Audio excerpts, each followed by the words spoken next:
Salut les petits crasseux, comment va-t-on? Écoutez-moi ça, Antonio. Au moment où vous regardez cette vidéo, l'année 2022 ne sera plus. Ce sera fini. Mais moi, on est le 31 là. D'accord, on est le 31. Donc du coup, je vous souhaite à l'avance une bonne année. Bonne chance pour cette nouvelle aventure qui sera la vôtre. Et je pense qu'il est temps de faire le bilan de 2022. Il est temps de faire le bilan de 2022. Et c'est pas quelque chose que j'aime faire. Généralement, faire des bilans, c'est pas mes bails. C'est vraiment pas mes bails. Mais cette année est particulière. Cette année a été particulière pour moi. Donc du coup, je vais partager ce que j'ai vécu avec vous. Et bien sûr, en commentaire, n'hésitez pas à me dire ce que 2022 a représenté pour vous. Ce sera avec plaisir d'échanger ça avec vous, bien évidemment. Pour ceux qui regardent la vidéo. Je vous embrasse. Déjà, je pense à vous embrasser dès maintenant pour vous féliciter d'avoir survécu à cette année. Déjà, parce que j'ai l'impression qu'elle n'a été facile pour personne. Donc, bravo à vous. Bravo mes petits crasseux. I'm proud of you. You are amazing. You did amazing, baby. You did amazing. Grosso modo, 2022 pour moi a été une année de réalisation. Pas de réalisation dans le sens où j'ai accompli énormément de choses, non. J'ai compris beaucoup de choses me concernant. Certaines choses étaient agréables, d'autres l'étaient beaucoup moins. J'ai réalisé que j'ai abandonné beaucoup de choses. J'ai abandonné ma personne en fait. C'est cette année que j'ai réalisé à quel point j'avais abandonné ma personne. C'est-à-dire que j'avais fait passer beaucoup de choses en priorité avant ma personne. Alors que je savais qu'il y avait des choses que je voulais faire. Et j'ai pris ça, j'ai déposé au coin d'une rue et je me suis dit, après, il y a le temps, il y a le temps. Et la vie m'a rappelé que quand tu dors, ta vie dort, tout simplement. Et ça n'a pas été agréable. Vous savez, c'est le genre de révélation, tu vois, c'est comme si on te mettait un cure-dent dans le cul. Tu vois, ça pique un peu quand tu t'assois. Tu vois, tu sens qu'il y a quelque chose qui gêne. Tu peux percer ton organe. Voilà, c'était ce genre de sensation. Mais en vérité, maintenant que je regarde, techniquement l'année est finie dans moins de 10 heures, enfin 15 heures. Maintenant que je réalise tout ce par quoi je suis passée, je vois que si je n'étais pas passée par là, je n'aurais pas compris en fait. Je n'aurais pas compris. Je n'aurais pas compris et je n'aurais pas les envies que j'ai maintenant. S'il y a des choses que j'ai envie de faire maintenant, que je n'avais pas envie de faire avant. Je n'avais même pas l'impression que c'était nécessaire de faire ces choses-là, que ce soit pour moi ou pour les autres. Parce qu'il y a des choses que j'ai envie de créer, c'est pas juste pour ma gueule, c'est aussi pour mon prochain. Parce que je me dis que si moi j'ai envie que ça existe, il y a forcément des gens sur cette planète qui voudraient bien de ça. Voilà. La première chose du coup que j'ai réalisée, c'est que je n'avais pas besoin d'être parfaite pour mériter quoi que ce soit. Que je n'étais pas là pour mériter l'affection ou la validation. Et que mon succès, ou que ce soit via le travail, que je gagne mieux ma vie, ou que peu importe la forme de succès possible et imaginable, ça ne devait pas définir si je méritais quoi que ce soit ou pas. Et ça, comment on dit, ce n'était pas une leçon difficile, facile à accepter. Parce que quand toute ta vie, tu as toujours l'impression que les personnes qui ont du succès ont finalement un certain type d'amour auquel ils ont accès. Et que toi, du coup, comme tu n'as pas atteint ce niveau-là, tu n'y as pas accès. Tu romantises un peu, tu t'imagines que ta vie, à quoi ressemblerait ta vie et comment les gens seraient avec toi si tu atteignais ce niveau d'amour, alors qu'en fait, on n'est pas sur une histoire de mérite. Le monde ne fonctionne pas sur le mérite. Parce que si le monde fonctionnait sur le mérite, beaucoup de choses ne seraient pas comme elles sont là. On n'est pas sur une logique de... C'est parce que tu mérites quelque chose que tu as ce que tu demandes. Ça ne marche pas comme ça. Ça ne marche pas comme ça.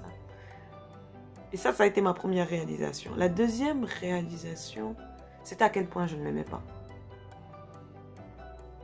C'est-à-dire à quel point le fait de ne pas m'aimer avait un mauvais impact sur ma vie en général, sur les choses que je faisais, sur les actes que je posais, sur les décisions que je prenais pour moi. Je déteste ce pigeon. Il me fatigue. Je pense que vous avez entendu le bruit. Si vous n'avez pas entendu, il y a un pigeon là qui vient toujours faire du bruit à partir de 6 h du matin à mon balcon. Et il me fatigue. Bref. La bonne chose avec tout ça, c'est qu'à côté de ça, j'ai recommencé en fait à faire des choses pour me faire plaisir. C'est-à-dire, à chaque fois que je voulais poser un acte et que ma première question était « Qu'est-ce que les gens vont penser ?» Je poussais ça sur le côté et je faisais quand même. Et ça, c'est une première. C'est une première parce que déjà de base, je n'avais pas l'impression de faire attention à ce que les gens allaient penser parce que bon, on va pas se mentir, j'ai quand même un boulon particulier. Le système ici, là, ne fonctionne pas comme le commun des mortels. C'est une information que j'ai acceptée il y a longtemps, voyez ou pas. Mais je faisais quand même attention à ne pas exprimer la totalité de ma folie ou que ce soit parce que bon, j'ai pas envie de finir dans un asile avec les bras attachés dans le dos. Donc du coup, je faisais un peu attention, voyez ou pas. Mais je réalise que je faisais bien plus qu'attention. Je me censurais en permanence. C'est-à-dire que je considérais que peu importe la chose que j'ai envie d'avoir, il faut d'abord que je la mérite. C'est-à-dire, pour ma PS5, j'étais déjà en train de négocier, à réfléchir quelle est la chose que je devais accomplir pour justifier le fait que maintenant j'ai une PS5. Ou la télé que j'ai envie d'acheter pour ma PS5, il fallait que je réussisse une dinguerie pour pouvoir justifier le fait que j'ai une PS5. Frère, demain tu peux die. Demain tu peux die. Donc, ton justificatif de... Non. I'm good. La troisième chose que j'ai acceptée, c'est que je n'étais pas obligée d'être en couple pour avoir de la valeur. C'est-à-dire que demain je trouve le partenaire qui me corresponde ou pas, ma vie aura valu quelque chose. Ma présence sur cette planète aura peut-être apporté quelque chose à quelqu'un. Donc, à partir de là, ça dit le fait que je sois là a déjà une valeur. C'est déjà nécessaire. Point. J'ai pas besoin d'avoir quelqu'un à côté de moi pour avoir de la valeur en tant qu'être humain.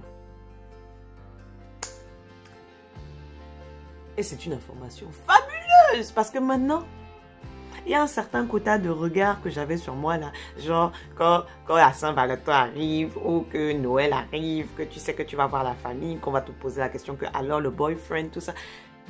Je n'y réponds plus avec acidité. J'y réponds avec le sourire. Parce qu'en vrai, j'ai pas besoin de faire mes preuves avec qui que ce soit. C'est-à-dire que la seule personne pour qui je dois faire des choses, c'est pour moi, pour que je sois satisfaite. C'est-à-dire, je suis déjà qui je veux être.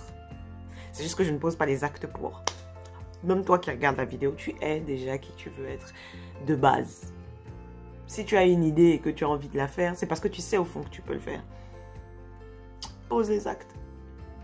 Mais le but du jeu, c'est même pas que tu sois contente uniquement quand tu as atteint l'objectif. Le but du jeu, c'est que tu sois contente pendant le trajet. C'est-à-dire, pendant que tu es dans l'avion, là, tu es déjà content. Tu es content parce que tu es parti, parce que tu es en cours de voyage. Et bien ça, c'est pareil, même quand tu décides de faire quelque chose. Parce que c'est l'aventure qui compte. C'est pas la destination finale.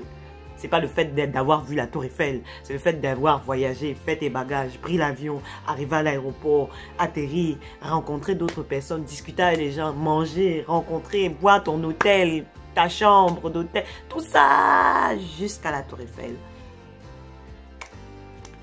La conclusion n'est que la cerise sur le gâteau. Et comprendre ça, ça a le flow. Après, oui, il y a eu des dingueries qui se sont passées. J'ai perdu des personnes que j'aime. Il s'est passé des choses qui étaient un peu difficiles aussi. Et je pense que c'est le cas de tout le monde cette année. Parce que cette année, elle est d'avoir été une année karmique pour beaucoup de personnes. D'accord? Mais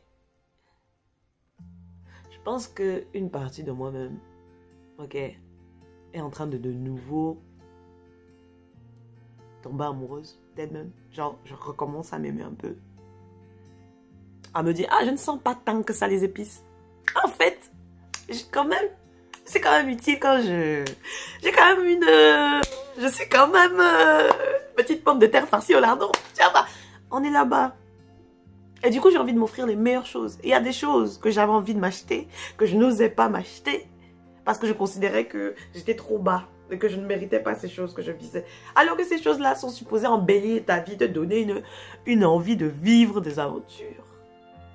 Je veux de nouveau vivre des aventures. Je veux repartir au Japon. Je veux me tatouer l'épaule. puis me tatouer le dos. Je veux voyager, aller au Sénégal, au Côte d'Ivoire. Je veux partir au Cameroun et voyager comme une touriste, comme si je ne suis pas camerounaise, comme si je n'ai pas de famille là-bas. C'est-à-dire voir les zones que je n'ai jamais vues, les zones touristiques, les plus beaux paysages de chez moi, faire des photos. Je veux être modèle photo, je veux faire des photos. Je suis mannequin maintenant, j'ai décidé que j'étais mannequin. Je suis ma propre mannequin. J'ai envie d'apprendre à gérer parfaitement la caméra aussi pour faire de jolis petits montages, de jolies petites vidéos, même pour ma chaîne YouTube ou autre, tu vois. J'ai envie d'écrire d'autres livres. J'ai envie de publier d'autres livres sur Amazon. J'ai envie d'essayer d'éditer un de mes livres. Qu'on puisse l'acheter physiquement quelque part. C'est-à-dire, mon cerveau s'est de nouveau ouvert aux possibilités, à me dire que je peux faire des choses. Du coup, pour la première fois depuis longtemps, je ne déteste pas cette année. Oui, il s'est passé des dingueries. On a voulu s'asseoir sur mon visage. Le manque de respect n'était pas optionnel non plus. Il s'est passé des choses qui n'étaient pas forcément agréables. Mais le fait de me retrouver, de savoir que, en fait, hein, je ne suis pas du maïs périmé. Je ne suis pas un produit avarié. Je suis salade, tomate, oignon quand même. Un peu. Ok? Un peu. C'est-à-dire que je ne suis peut-être pas des personnes que j'admire, mais je suis en train d'arriver là-bas. I'm coming for you. Charlize, I'm coming for you. Will, I'm coming for you. Be ready. I'm coming for you, babe. On est là. Et je me dis avec ma créativité et ma craziness, je peux faire les choses. Mon vrai problème, c'était que j'avais l'impression que si j'étais seule, je ne pouvais rien faire. J'avais l'impression que si je faisais des choses seule, ça n'allait pas marcher. Alors que c'est faux, ouais, c'est faux. Ou alors, si j'ai besoin de quelqu'un, je paye. C'est tout. Le gratuit coûte cher. Leçon numéro 6. Le gratuit coûte cher. Parce que quand c'est gratuit, tu dépends de la chose gratuite, là. On peut te l'enlever à tout moment. Alors que quand tu payes la chose, you know what you know. Et j'ai décidé de m'acheter ma caméra. Oui, j'ai décidé de m'acheter la caméra dont je rêve. Parce que quand je vois l'image de mon téléphone-ci, je me dis que si j'ai la caméra que je veux là, ça dit qu'on pourra compter mes pores. Ça me donne un beau ton. Hein. J'ai un beau teint. Hein. Je ne suis pas maquillée là. Je minimise ma personne comme ça. Oui, je porte le maillot du Nigeria. Il y a quoi? Il est trop beau. C'est leur meilleur maillot. Il est trop beau. I'm sorry. Cameroun, il est temps de retourner chez Puma, d'accord? Parce que vraiment, les maillots que vous avez dernièrement, là... Oui, je faisais ma rageuse. Anyway, donc, du coup, j'ai recommencé mes collections de cartes Yu-Gi-Oh! Comme vous voyez, je suis en train de tout remettre en place. Et en plus, j'ai des cartes Dragon Ball. Je vous ai déjà dit ça dans une autre vidéo, mais comme je suis en train de les retrier, les remettre dans l'ordre, tout ça, organisé. En plus, je réfléchis à faire une petite dinguerie. Décoration. Vous voyez vers où on va. Je réfléchis encore. Mais en fait, je réalise que de nouveau, j'ai envie de faire des choses. Genre là, je suis en train de travailler sur un petit projet dont je vous parlerai une prochaine fois. 2023 et 2023 va doser son père et sa mère. Anyway.